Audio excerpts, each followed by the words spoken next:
السلام عليكم. أنا جاية أقول لكم ليه مش عارفة أصور اليومين دول، مش هاقول لكم، أنا هاوريكم بعينيكم دلوقتي.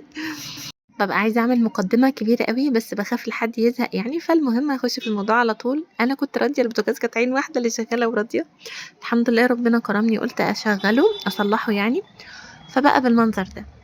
طلع محتاج شغل كتير أوي، أوي، أوي، ومحتاج حاجات كتير أوي، أوي، أوي هاشتريها من جوّه، فلسه بقى ربنا معانا، محتاج بس شوية وقت. فأنا كنت قاعدة بقى فاضية بقى، فاضية، قعدت أعمل شوية حاجات وقُلت أقعد أشوف كده الموبايل بتاعي بقى وبتاع، لقيت فيه حاجات، ده أول أوردرات من اللي أنا كنت عاملاها، أول أوردرات بجد حسيت كده بذكرى حلوة أوي. ساعتها بس ممكن أكون كنت عملت order أو 2 إطعام بس، اللي كانت طالبة الorder دي مني دلوقتي دي حبيبة قلبي والله الله يسعدها ويوفقها يا رب ويصلح حالها. فقُلت أشارك معاكم شوية إطعامات كده وأتكلم معاكم، لإن أنا أنتم زي ما أنتم عارفين بقى ما صوّرتش، مش عارفة أطبخ ولا أي حاجة، وهاقول لكم برضه إحنا اتغدينا إيه النهارده وعملت إيه النهارده. كان في أسئلة هارُد على شوية أسئلة يعني اللي بتتكرر، حد بيقول لي: "أنتِ بدأتِ إزاي إن أنتِ تشتغلي في الأوردرات وكده؟" وجرّبت وما فيش فايدة، ما بيجيليش ناس، ما فيش بيع. والله العظيم أنا من وجهة نظري هي ما لهاش علاقة بأي حاجة غير إن ده رزق من عند ربنا، أو في وقت مناسب ربنا بيرزقِك فيه، لإن أنا والله أكتر حد جرّبت أعمل كل أنا الفيسبوك ما بافهمش فيه خالص، من رغم إن أنا عملت إن أنا ناس كتير قالت لي إن هو بيشهر جدًا، من رغم إن عملت ييجي 10 صفح على الفيس عشان خاطر أبيع عليها باختلاف المنتج اللي أنا بابيعه. أجرّب ده ما نفعش، أجرّب ده ما نفعش، أجرّب ده ما نفعش، الحمد لله والشكر لله أنا نفسي طويل وباحاول إن أنا ما أيأسش يعني.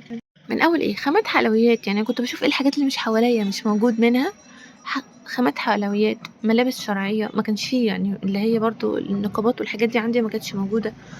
حاولت كتير أوي، أوي، لدرجة إن بعد كده أنا استلفت وعملت محل صغير كده، وكنت قاعدة برضه بابيع فيه. عايزة أقول لكم والله العظيم موضوع المحل ده اللي أنا كنت مأجراه ده، أقسم بالله الناس كانت بتعدّي حتى ما بتبُص، أنا كنت ما بتبُصش على المحل أساسًا، أنا عايزة أقول لهم: "يا جماعة في محل هنا."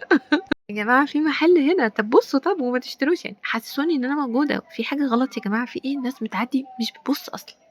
بقيت بقى أعلّق الحاجة فوق، طب أنزّلها شوية، طب أحُط الحاجات اللي لونها باين شوية قدّام، طب أحُط شُنط، طب أحُط حاجات. ده كان cinnamon نفس البنوتة ما شاء الله تبارك الرحمن الله يسعدها يا رب اللي كانت طالبة الجمبري كانت طالباه. المهم إيه، بس اللي كان مخفف عليّا الموضوع ده أنا كنت بادفع إيجار بصراحة تقيل، ما قدرتش أستمر في المحل بسبب الإيجار تقيل، والحاجات اللي أنا جايباها كنت جايباها برضه بالسلف ومش عارف إيه.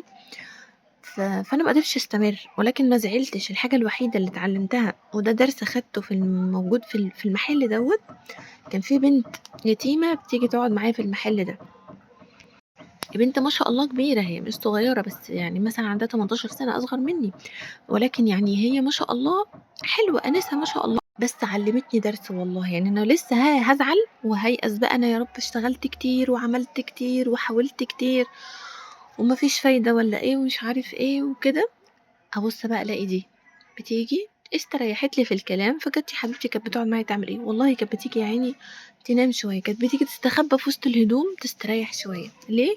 كانت يتيمة وقاعدة عند حد من قرايبها فبيعاملوها معاملة بجد صعبة. الكلام اللي كانت بتقوله لي لحد دلوقتي بيرن في دماغي كل لمّا بس أحس ب1% عدم رضا، كنت باقول لها: "ما تزعليش ربنا أكيد هيعوّض عليكِ والله العظيم كل اللي أنتِ شُفتيه ده." قالت لي: "أنا مش زعلانة على حاجة خلاص اللي زعلت عليه عدّى وعدّى عليه الوقت يعني." كنت بابُص كده على الأطفال اللي مامتهم ماسكة إيديهم، بابُص على الأبّهات اللي بييجوا يفوتوا على ولادهم في المدرسة ساعات ياخدوهم من الفصل، لو حد ضايقهم باباهم بييجي، مامتهم بتيجي، بيلاقوا حد أصلًا يشتكوا له. دي كانت بالنسبة لي أمنية وأنا طفلة، حد يحط لي ساندوتشات، يدّيني مصروف، أي حاجة أحس بحنيّة، أحس بأمان، أحس بحد ممكن أشتكي له هَمّي. وأنا طفلة ما كنتش أعرف إن هو لأ، احكي لربنا واشتكي لربنا والكلام ده، هي كنت طفلة يعني. قالت لي: "كنت باتمنى حاجات ممكن ما تجيش في بال أي حد أصلًا إن دي نعمة خالص." دلوقتي هي ما شاء الله وهي كبيرة بتقول لي: "أنا باحلم إن أنا ما أكذبش." بتكذب طول الوقت عشان تستريح، تقول لهم مثلًا عندي محاضرات زيادة، عندي مش عارف إيه، الكلام ده كله، تقول لي عشان أفلت منهم من شدة الأعصاب اللي هُم بيقعّدوني فيها وكتر الطلبات وكتر الإهانة، وبناتهم قاعدين عادي وكده، بس ما لهاش مكان. أرجع أقول لها كتر خيرهم إن أنتم إن هُم مستحملينِك يعني وبيربوكِ برضه وهتقعدي معاهم وهيبقوا ليهم الفضل عليكِ، وبرضه حطّي في دماغِك إن ربنا أكيد، أكيد هيعوّض عليكِ. ساعات كتير إحنا كلنا بنبقى نقعد نقول إيه، ما شاء الله ده عنده كذا وعنده كذا، ودي ما شاء الله عندها كذا، ودي ما شاء الله عندها كذا، نفسي يكون عندي كذا. ما تعرفيش إن أنتِ الحاجة اللي هو عنده دي أنتِ بتتفوقي عليه بحاجة تانية، أنتِ ما شاء الله متميزة بحاجة مش عنده، هو سبحان الله هو كده، هو متميز بحاجة وأنتِ متميزة بحاجة. ممكن تكون الحاجة اللي عنده أنتِ شايفاها وتستغربي ليه هي عند الشخص ده ومش عندِك، ناسية خالص إن هو تعب أنتِ ما تعبتيهوش. فأي حد عنده حاجة مميزة هو تعب عشان يكون فيها مميز. فدي واحدة من الحاجات اللي كانت والله العظيم البنت دي معلماني درس لحد الآن. لما باشوفها باحس بسعادة الدنيا، باحس بجد إن أنا سعيدة جدًا، يعني كل فين وفين باشوفها أقول لها ها عاملة إيه دلوقتي؟ الدنيا أحسن؟ تقول لي كده الكلمة دي بُصّي بتريح أعصابي سنة قدّام. اللي هي ما شاء الله اشتغلت وبقت ما شاء الله اشتغلت شغلانة حلوة بتسهيل من ربنا، لو حكيت لكم ازاي هتستغربوا، بس عشان دي تسهيل فعلًا من عند ربنا. بالمناسبة الصورة الأوردر ده كانت ما شاء الله كان رز بسمتي أبيض وكان ريش. ما شاء الله الناس بتبدع كده في اختيار الوجبات، والله العظيم بجد الناس دي علمتني كتير برضه، والله بجد علمتني كتير برضه. أكتر حاجة كانت وجعتني في مرة أما واحدة جت قالت لي الحقيني بسرعة أنا كذبت.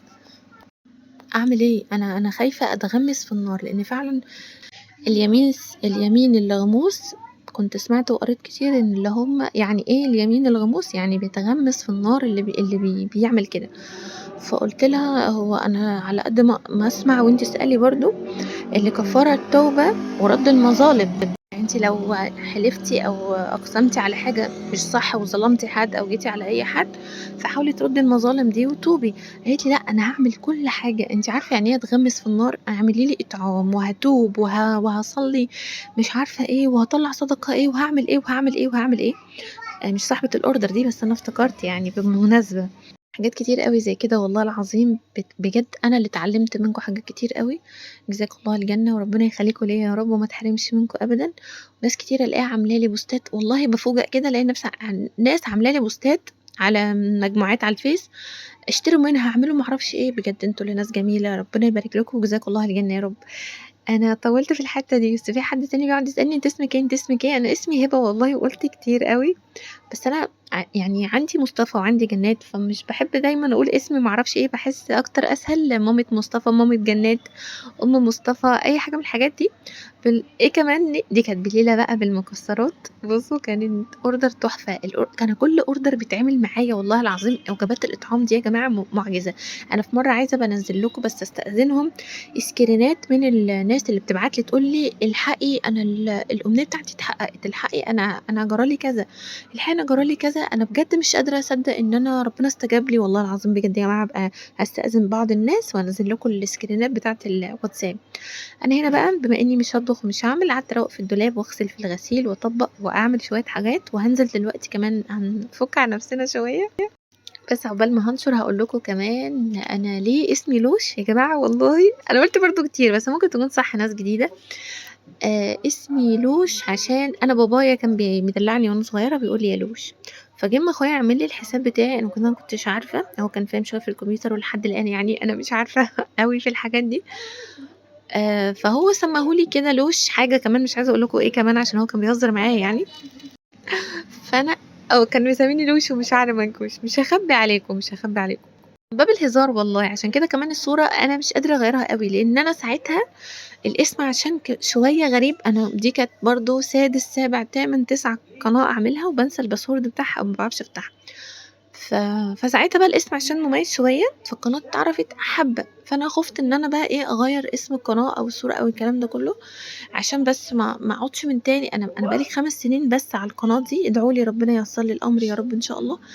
وبقالي 2 قبليهم كنت باحاول والله العظيم وبرضه إن شاء الله مش يائسة وإن شاء الله خير. إحنا هنا نزلنا طبعًا على الكورنيش، عندنا كورنيش تحفة. كنت محبطة بصراحة مش عارفة أشتغل، مش عارفة أعمل أوردرات طبعًا، مش عارفة أعمل أكل لينا حتى. فنزلنا جبنا الآيس كريم ده بجد طلع حلو أوي، جبت لولادي منهم يعني نفك عن نفسنا الحمد لله ما دام ربنا رازقنا. وقعدت بقى في الحتة دي شوية بجد أي حتة فيها هوا وواسعة كده أنا باشوفها بس لو شُفتها في الصورة بس بتغيّر نفسيتي والله. عشان كده حلم من أحلامي إن أنا يكون عندي بلكونة، إن شاء الله ربنا يرزقنا يعني إن شاء الله ربنا كريم. إن من أكتر الحاجات اللي بتغيّر مودي ونفسيتي تمامًا، تمامًا، طبعًا بعد ما أصلّي وكده وأعمل فرض ربنا وكل حاجة، إن أنا أقعد في الهوا الطلق كده. رُحت بقى بما إني اللي مضايقني البوتاجاز وجيت أصلّحه واتهبِّب أكتر، قُلت أروح آخُد فكرة البوتاجازات أسعارها إيه، وقالوا لي إن في حاجات قسط وفي مُقدَّم وتقسّطي الباقي وكده. أنا صُعِجت يا جماعة والله، يعني صُعِجت. الأسعار غريبة مُدهشة، يعني هو 18.000 و15.000 وحاجات غريبة. فخدت بعضي وروّحت الحمد لله تاني وجِبنا كشري، لإن البوتاجاز يعني لسه مش شغّال زي ما باقول لكم. بس أصلًا أكتر يوم حلو في حياتي اليوم اللي أنا باكل فيه كشري، أنا باحبه جدًا، وبعدين باعمله أنا وجوزي بقى بناكله بطريقة يعني بيشبّع أكتر. وفي علب أصلًا بتبدأ بُصّي، يعني اللي أنا عرفته إن هو مثلًا المحل كاتب فيه أصغر علبة ب20، لأ عادي لو قُلت له هات ب15 بتيجي عادي. باعمل كده مثلًا لو حد صغير من ولادي مش عارف إيه مش هيقدر ياكلها، أو أنا باجيب لنفسي صغيرة وبناكلها بعيش. أنا وجوزي كده إحنا بنعمل ساندوتشات كده، مش عارفة حد بيحبها كده والّا لأ، ساندوتشات كشري، والله العظيم بتبقى تحفة.